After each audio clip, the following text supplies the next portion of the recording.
Welcome everyone. It's a Ravens Monday. Got you hyped with a little house music. It's Monday night. You know what that means. Just a Bit Outside radio show live on the air. Thanks for joining us on Facebook, on YouTube, and share that link, share that love, like we always ask. I want to thank John Champion for already getting ahead of us and sharing it out. Tell people that you know about us, and just give us a listen. That's all we say. You got Mark, you got Keisha. Keisha, how's it going? Hey, what's going on? Happy Purple Monday. The flock, they done traveled down to NOLA, and they down there. They having a good time in the 504, Mark. I don't know if you've seen anybody on social media, but seems like quite a few Ravens went down to Louisiana for the big game. Oh, yeah. I think that's a pretty convenient excuse to go down to NOLA. Hell yeah, man. The Raven flock is in full effect. I saw lots of purple beads. I don't know what folks did to get those beads, but yeah, man, look like they having a good time down there, man. Shout out to the flock that's representing the 410 down there in the 504. Make sure y'all do the Louisiana shuffle on their ass when we bring home the dub. Hell yeah. All right, man, let's get cracking, yo. First of all, what's going on around town? Baseball season has officially ended with the Houston Astros winning the World Series, and I gotta tell you, Mark, that the win it was bittersweet for me, but we'll talk about that in a minute. Yeah. But with the closing of the baseball season, MLB gives out special awards. I would like to talk about the Golden Glove Award, which goes out to the. You say what now?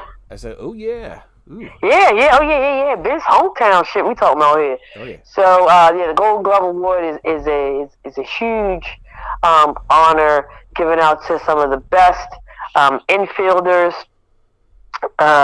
fielders period, and I am happy to say that one of our awesome Orioles won a Gold Glove this year. Did you hear about that, Mark? I sure did. Hell yeah. All right. Well, why don't you go ahead and let the people know who had the hot hand for the Orioles? Ah, shit. You gonna put that on me? Because I'm bad with names. I don't know the first name. Urias? Ramon Urias. Yes. That's how you say it. Okay.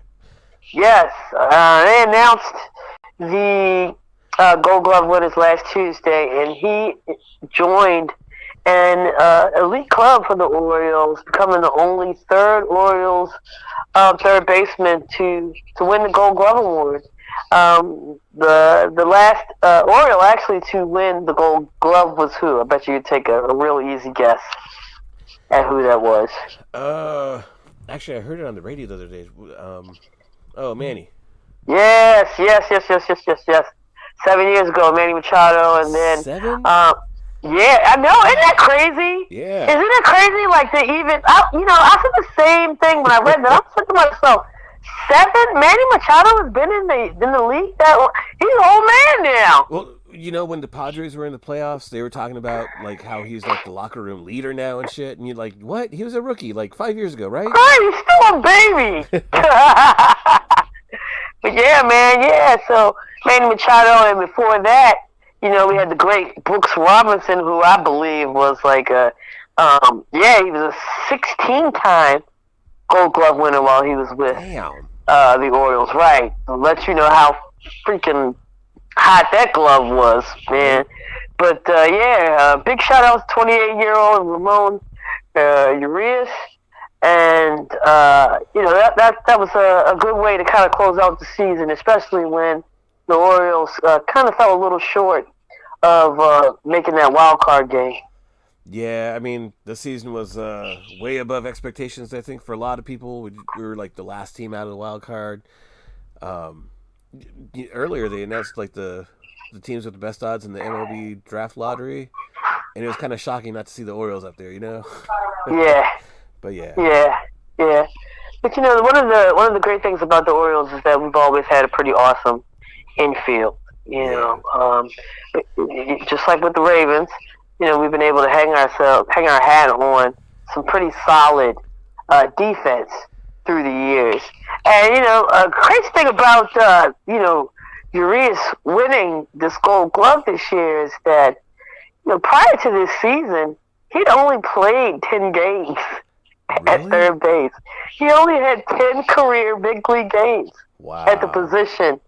Yeah, and that was he had the fewest games heading into the season at the Gold Glove winning position for any non-rookie player, of course. Yeah. But yeah, man. I mean, he spent most of his time in the middle field, second base, shortstop.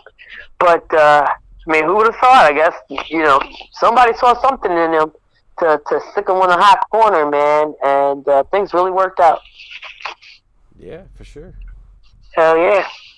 Let's go on. Let's talk about another home team. Like I said, we got the Ravens down there in Louisiana take on the New Orleans Saints.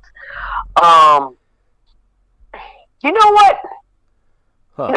Let me put that on ice for a quick second, yo. Okay. Because I want to give you the mic for real, for me. Another small, yeah, for another thing. Because I want to I'm gonna tie it all in together real good. Another what's going on around town. AEW was in the area, and I know the Real On Wrestling. Might as well just call this the little Real On Wrestling segment tonight. Why don't we go ahead and talk about the AEW chilling at the UMBC with the LJ8 and all the fun that was had there last week? Yeah, their weekly show Dynamite airing there on the TBS network. They came to Baltimore. It's one of their frequent towns, I'd say. This is probably second or third time they're out here this year, so it's awesome to see companies touring here all the time. I think it was last time they were here, they had John Harbaugh there, front row. This time I would consider it an upgrade, but they got the hell yeah, the man himself, QB LJ8. And it was hilarious because in WWE there's like a dude named MVP, but so you're watching AEW and like some random match, the crowd just starts chanting MVP, and like the announcers had to go out of their way to say Lamar Jackson just came in and like he's sitting down, so that's why the arena started chanting MVP. A couple segments later, Chris Jericho, he's in the ring, he's doing a promo, he's talking on the mic and saying how he's the Ring of Honor World Champion and he'll kick the ass of any former Ring of Honor champion. And he's like listing some of their championships, and he just goes, and I'll kick Lamar Jackson's ass too. And camera had to get a nice shot on Lamar. And a couple days later, Lamar's on a podcast or something, and he's saying like he didn't really register it at first, and like someone had to say what Jericho said. Yes, I was gonna say when I went back and watched that clip, he clearly, you can tell he did not know that was coming. That shit was hilarious. And he kind of looked around like, wait a minute, what? But he was laughing and having a good time, and and he's a lifelong wrestling fan, so it was like that little kid inside of him was probably like, hell yeah. Oh my gosh, yeah. I mean, he was having the time of his life. I mean, he was literally sitting on the clip that I watched. He was sitting on the edge of his seat. He was like biting his nails and everything. Like he was like totally like into it. And he totally looked like a kid on Christmas, man. You could tell he was a big fan of the show and of the sport. And let me tell you, Mark, I follow him on social media, and he was clearly tickled by the whole moment because, he did his post and everything. And, in the post was a picture of him and Chris Jericho. Yeah. Now, I'm not all the way in deep of watching wrestling as you are, but when I watch, when I do watch and when I see the commercials and everything, like, dude, Chris Jericho looks like a pretty big guy, right? To me. Yeah. Okay. Yeah. He looks like a munchkin standing next to Lamar Jackson. Yeah. I mean, he did. He did. I mean, he looked like a little man. I would say Jericho, like in the world of wrestling, he's a little bit smaller than like the Hulk Hogan's and all that, but he's still a pretty good guy. Yeah. Yeah. I mean, he clearly he's not like tall like Yeah. Hulk Hogan, but like you said, pretty buffed out. But he just looks so small in comparison to Lamar Jackson, which gave me like the eyebrows for Lamar Jackson. I mean, a lot of people said he kind of beefed up, muscled up a little bit in the off season, but man, that was quite a sight to see, man. Hell yeah. Quite a sight. Hell yeah. So, all right. So now we're talking about Lamar Jackson. Now we can get into the game of the night, Monday Night Football. Ravens Saints. Ravens traveling down to Louisiana.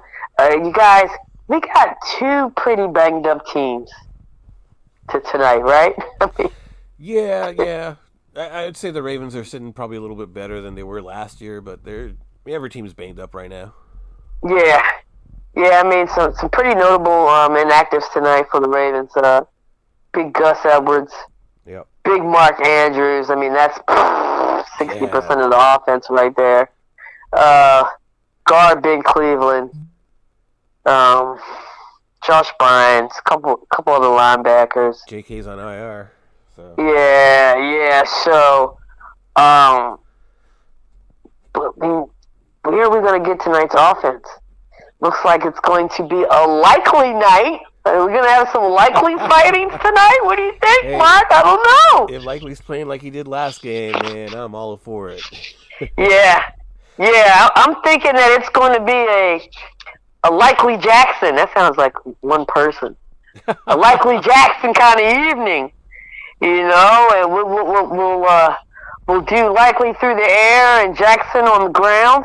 Yeah. I'm really thinking that this is going to be one of those games where everybody's saying tomorrow Lamar put the team on his back and carried the Ravens to victory. I mean, sitting at 5-3, yeah, we're at top of the division, but we still need to keep the dubs coming, right? I mean, we went through a tough stretch there that could, potentially be detrimental towards the end of the season. I'm gonna keep it 100 with you guys. Oh yeah. So it'll be very interesting to see what the game plan is as far as offense. The Saints are pretty banged up too. They're not really banged up on defense. They're mostly banged up on offense. Jarvis Landry's out. Mark Ingram's out. Their tight end Nick Vannett.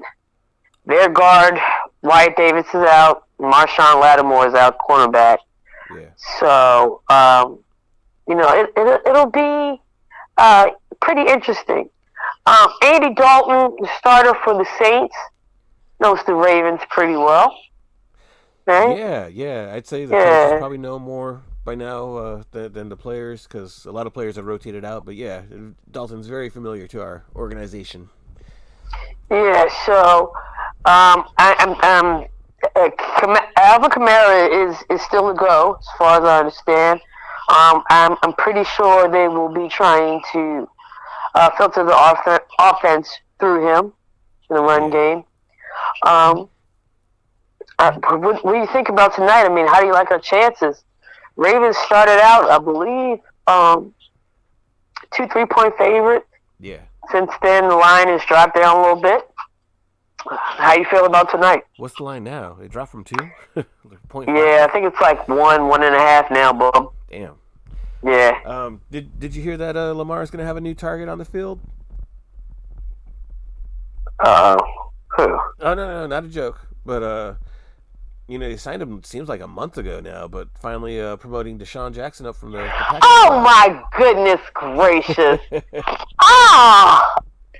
Really? I mean, hey, man, YOLO, you only live once. What the freak? You gotta wonder, like, right when he was signed, they were like, he'll be on the practice squad, then he'll get promoted. And it seemed like it was going to happen a whole lot quicker than it did. So, like, was he not adjusting as well? A little advanced stage. Maybe he's not as fast of a learner as he was. I don't know, man, but I'll tell you one thing. The dude's put on some pounds since he left the game. Yeah.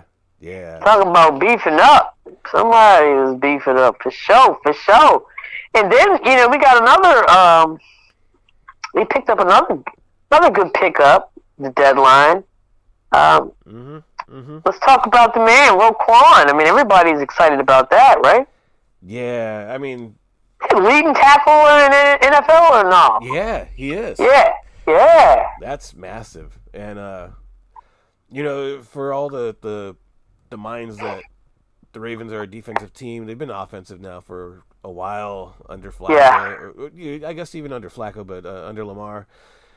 And it seemed like the defense wasn't as powerful as it used to be, and you kind of hope getting Raquan is gonna put a step in there. What am I trying to say? A pep in their step. And I gotta say, even in these losses so far this season, like I've liked what I've seen out of Justin Houston, even Patrick Queen, who people always seem to bitch about.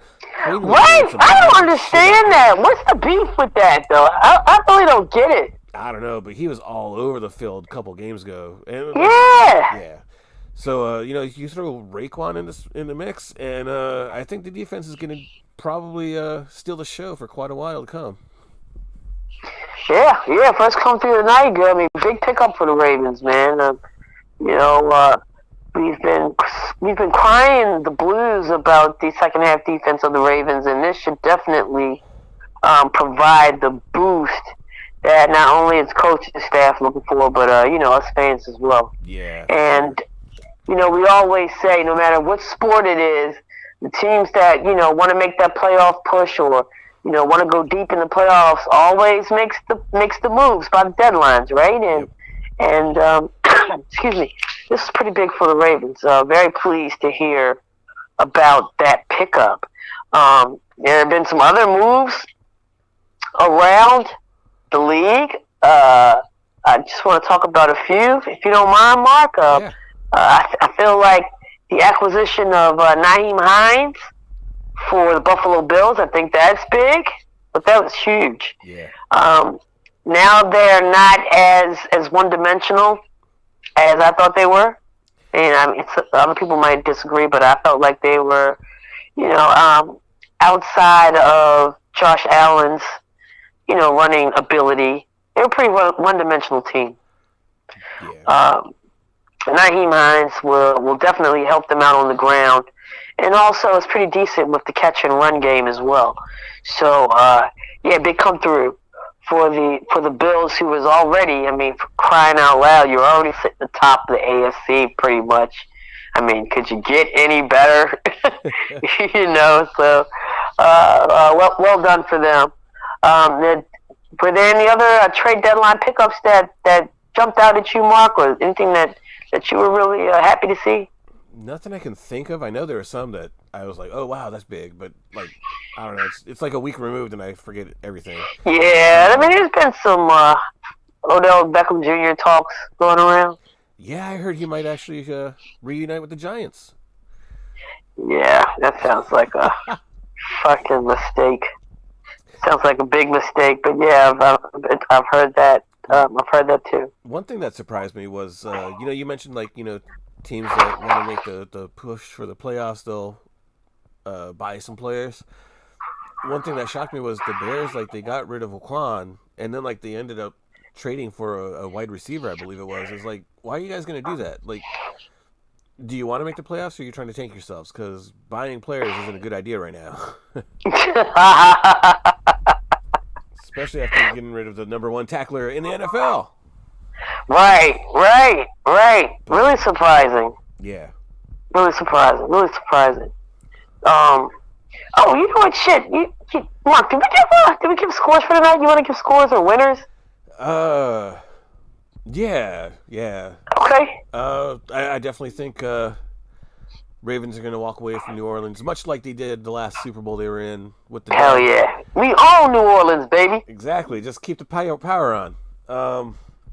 Score. I think defense will probably rule the day. Let's see. Let's go 23-17. 23-17? Okay, yeah, cool. Something like that. Cool. We'll take Mark's pick, and then I'll give you guys the easy money pick for tonight. It is the Baltimore Ravens. If you want to take them on the money line, you want to take them on a spread, -1.5, either one, it's good money. The New Orleans Saints, they're not playing well. inconsistent at the quarterback position. Lots of injuries on offense.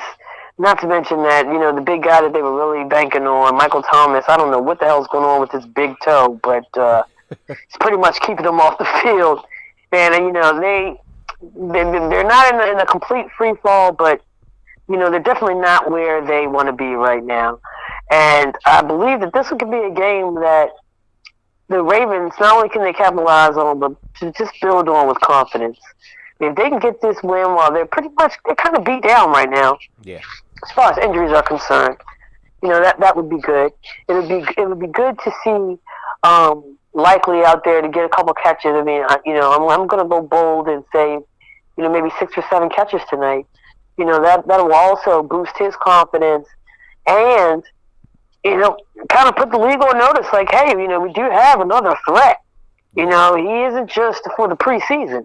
You know what I mean? So, I'm looking for the Ravens to come up big tonight. If I can revise my score, I need whatever the Saints score that'll give me about 65 fantasy points from their kicker Lutz. Like, that's all. Oh, crap. That's how much you need to win your fantasy game? Yeah, about 65 points. Yeah, good night. Night. I had, Chubb and stuff on bye, so I had. Yeah. But yeah. Yeah, we're in the bye week season now, so this is when things get really crazy sometimes. And then if you sprinkle injuries on top, man, you could really be sitting in one clusterfuck of a week. Yeah. But we're all calling our prayer warriors for Mark and his kicker this evening. Let's go back to the baseball diamond, man. Let's talk about this World Series. Yo, Houston Astros, they are the enemy because they some damn cheaters. And they were caught cheating during the series. I know. That's a WTF right there. Yeah, big WTF. But, Baltimore's kind of had some ties to it. I mean, Trey Mancini goes to the squad in the middle of the season. You kind of got to feel good for him, right? Absolutely. I mean, come on. You have to. And, I'm going to go ahead and say it, too. I mean, he wasn't part of the BS, even though they did it, this series as well. But, Dusty Baker, man, 73 years old, been managing for, what did they say, like 25 years? 30. Oh, jeez, even more. Yeah. Finally gets the big ring as a manager. He won the World Series as a player in 1981, so he gets to join that elite group of World Series winners as a player and manager. Third black manager to win the World Series ever. Ever? Damn. I know, something wrong with that, man. It's crazy, too, because I believe it was Baker himself that may have said it. Maybe someone different. I'm not sure, so I won't say who exactly. But there was no American-born black players in the series. That is absolutely correct. That was going to be my next point, man. So something wrong with that too. I'm going to say that something's wrong with that. Something's seriously wrong with that. It's like the first time since the 70s, I think. Yeah. Crazy. Yeah. I mean, the reasoning for that, we don't have enough time in this show to get into that, but yeah. Yeah, but to have some representation, representation is good. You mentioned Dusty on the YouTube feed. Harry says, congratulations to Dusty Baker for finally getting his ring, almost 50 years in the game. Hell yeah. It's one hell of a career. And you'd think at age 73, he finally got it as a manager. He'd hang up the old hat. But he said, nah, man, I'm coming back. I'm trying to get 2. So that's not surprising, man. That's typical Dusty Baker. I mean, that guy has one hell of a work ethic. Great players coach. So very deserving of this ultimate win in the major league, man. I'm very happy about that. Big come through. So some of the positives to come out of the series Harry puts on the YouTube feed. Trey, Dusty, we talked about both already, and the rookie Pena. Yeah. And I believe he got the Rookie of the Year as well, right? I think so. I know he got I World believe Series so. MVP. Like, Yeah, that says a lot, man. yeah, yeah. Kick-ass team all the way through, man. Kick-ass team all the way through. And you guys out there in Houston, you had some bad news with the whole takeoff situation, which uh, who was beloved throughout the Oh man, sports realm, right? I yeah, mean, clearly, be, Game 6 pregame they were playing Migos music. Let me just back up a little bit. Takeoff was a rapper that was part of 1/3 of the group Migos, who was fatally shot in Houston last weekend, like last Monday. yeah, And like I said, loved around the sports realm, sports fan. And like I said, the music, Migos music, Takeoff music was being played before the World Series games, football games, basketball games. Um, Honored in Houston, honored in Atlanta. Um, so, yeah, man. So to have them win the World Series, that was really nice for the city too, man. yeah, for sure, for sure. Hell yeah, hell yeah. But y'all enjoy your time now because the Orioles is coming for that ass next season. Best believe. Hell yeah. Best believe. Um, got got anything else on the menu for tonight, man? Uh, oh, yeah, we were talking NFL a little earlier, talking Yeah, about sure. trades and everything, but just a little bit ago I read. It's funny because like the NFL, they're not the league that'll fire coaches willy nilly. That's more of an NBA thing. Yeah, But the Colts, the very yeah, downward spiraling Colts, they fired their yeah. coach. Who do you think they made interim head coach? Holy crap, dude! I saw that. My mouth dropped open. It's all blue eyes from ESPN. What is that guy's name? Jeff Saturday. Not even on the Yes. coaching How staff. the fuck? Oh, I'm sorry. How the hell did he get that job, dude? I mean, longtime Colts player. They said he's a consult in the organization, but I mean, I'm pretty sure that dude was buttering it up the whole freaking season, man. Because I mean, that's just I am pretty sure that I can speak for a lot of people in professional football that was really surprised at that, did not see that coming. Anyone that just random or partially knows the NFL had to have been surprised by that news because no one saw that coming at all. Like, and he replaced what? Frank Reich. Frank Reich was Yeah. a pretty damn good coach. Like, the Colts got their problems, but to go from Reich to Saturday, like, what the hell is Jim Irsay back on the? Who is a high school football coach? Like, dude, this shit. Is Irsay skiing those slopes again? If you know what I mean. Yeah. I mean, guy, when you think you take a look at an organization like New York, like the Brooklyn Nets, that is literally on fire right now. From one Colts say, hold my beer. Hold my beer. They're competing pretty damn hard for the title right now. Yeah. I mean, come on. I mean, it's just been one freaking horrible decision after the next. Even though, I'm not going to fault them for the whole Matt Ryan situation. I really did not see him playing as bad as he did. Right. But Christ almighty, those poor fans out there, they're probably hitting the bottle every other night. Craziness.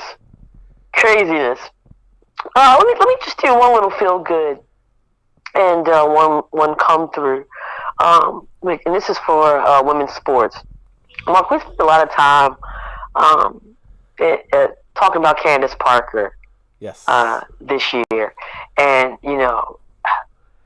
I've said several times this season there's no female athlete that had a better year than Candace Parker, right? I mean, she's just become so much bigger than the game. You know, I mean, with tennis shoes, commentary, Yeah. community work, and everything. I mean, she's just got her hand in everything. They just announced that they will be doing a documentary about her on ESPN. Really? Yes, yes, and I am excited. You know, I mean, she's a great figure in women's sports currently. Will go down as one of the greatest female athletes in history when she finishes, and just what an illustrious career. You know, I'm very excited to see what ESPN comes up with for this phenomenal player. Yeah, but you know, it's a career that's not over yet. Yeah. She announced it. She's going to be returned for a 19th season. That's crazy. Yeah. I gotta think that, you know, I mean, the Chicago Sky, they got pretty close this year, right? You know, so I think she's going to try to give it one more go, and if it doesn't work out this year, then, you know, I think she might just be like, okay. Yeah. You know, has ESPN said what they're doing, like a 30 for 30, or maybe following her around for her final season? Like, that could be pretty cool. Yeah, I mean, I actually like that idea better than 30 for 30, but no, they have not announced exactly. At least I have not seen exactly what the project would be. I just know that they've made the decision to go ahead and start cooking something up for the people. Nice. Hell yeah. I think that's pretty much all we got for tonight. You got anything else for us, Mark? You kind of mentioned the Nets. Did you want to go deeper in that, or? Okay, you want to? I mean, all right. So, where do I begin? Okay, so they got rid of Nash. We all cried a river for him on that. Kyrie seems to be the newest resident expert on the history of Jewish people. Good Lord. As it is. Kevin Durant's just out there every night, probably thinking to himself, "WTF?" Ben Simmons, kind of a bright spot. He's working his way back in. Yeah. You know, but you know, like I said, you know, this organization is literally on fire, and who do they plan on turning to? I mean, it depends on who you talk to, but if you're talking to the front office and ownership, they're always talking to the players and finding out what the players want, which is probably their number one mistake.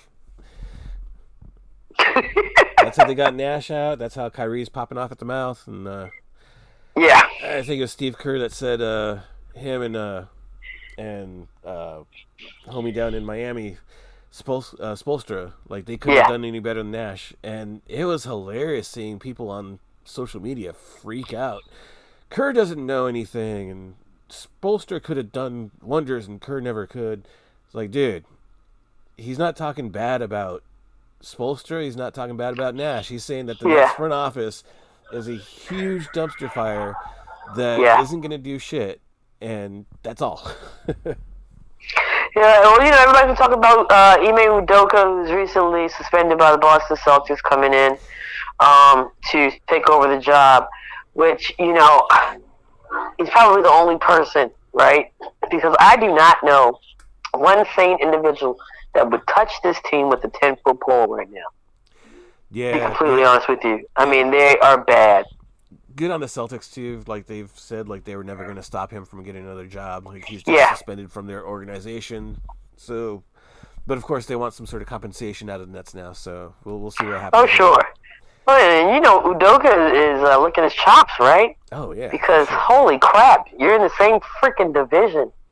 Talk about the ultimate revenge. And then you get to stick it to the man again. You stuck it to the man by way of his wife the first time, but good to do it again. So that'll be very interesting and titillating for the NBA if it all goes down.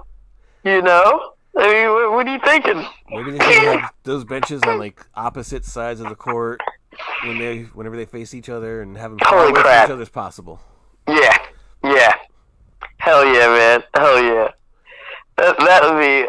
I almost want it to happen just because they'll just add another awesome layer of drama. But I mean, but if anybody's thinking that this guy's going to come in and completely turn this team around, you're fucking dreaming. I don't mean any harm. Excuse my language, mom and dad, if you're listening. But you know, it's you know, in my opinion, live through this season. Yep. You know, and this is for Nets fans out there too. Live through the season. Get to the end of the season. You know, let me back up. When you get to the trade deadline, don't do a damn thing. Don't worry about it. Forget it. Forget about it, okay? Get to the end of the season. Freaking blow the team up with the biggest stick of dynamite you can find and start over. Yeah. That's my opinion. John Champion says, I keep thinking Kyrie doesn't want to play at all for anyone. Well, pretty soon it's not even going to matter because I really think that brother is on his last strike, which is really sad because he is an immense talent and brings so much to the game. And as dumb as he acts and as dumb as decisions that this guy makes every day in life, he's actually a very smart individual. You know, I was talking to some old heads over the weekend, you know, you almost forget. You know, and I was saying this to my father and some of his friends. You almost forget that this kid went to Duke University, right? Albeit for 1 year, and yes, went there on a basketball scholarship or whatever. But you still went to a school where you had to be somewhat kind of smart, right? Yeah. So you know, it's just, you know, it's just really unfortunate. You know what has just transpired. I mean, I don't know why more people haven't said this, but I really think mental wellness is a key factor. Yeah. In his situation, and until he, not anybody else, because he's the only one that's going to be able to get a handle on it. Until he gets a handle on that, he's going to be a liability to whatever team he comes to. Absolutely. And I think the league is starting to understand that and really come into grips with that because he really thought he was going to leave in the off season. Yeah. He really thought he was going to leave. And the media did too. I don't freaking know why, but I don't even think that they really thought it. They just pumped it up because that's news. You know what I mean? But there's nobody out there. You have burnt enough bridges. You have terrorized enough teams. You know, enough locker rooms. Whereas somebody who is like the Lakers, who is in, talk about another free fall, just cut the engine out and nosedive that team. They don't even want to deal with you. So, right. You know, I just think we're going to see a lot less of Kyrie. As of right now, he's on suspension. I believe they are waiting for some type of official apology. Is that right? Did I get that right? I'm not sure what they're waiting for. That might be. Which I think is dumb as shit because, you know. He did go on IG, I think, the day after his suspension. Yeah. Like, had a more sincere apology than his previous one.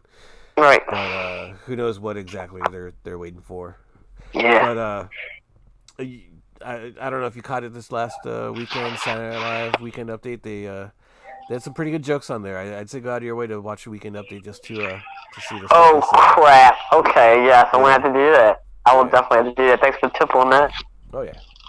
Hell yeah. Hell yeah. Yeah, so, I don't know. It seems like the Nets definitely have won the lottery for drama team of the season, and this will be the team. And they said, move over, Lakers. We want the limelight in that aspect. We'll be talking about that for the rest of the NBA season. Maybe next year at the ESPYs they can have like a new category, like biggest trash fire. Dumb fuck team. I would say dumb fuck team of the year.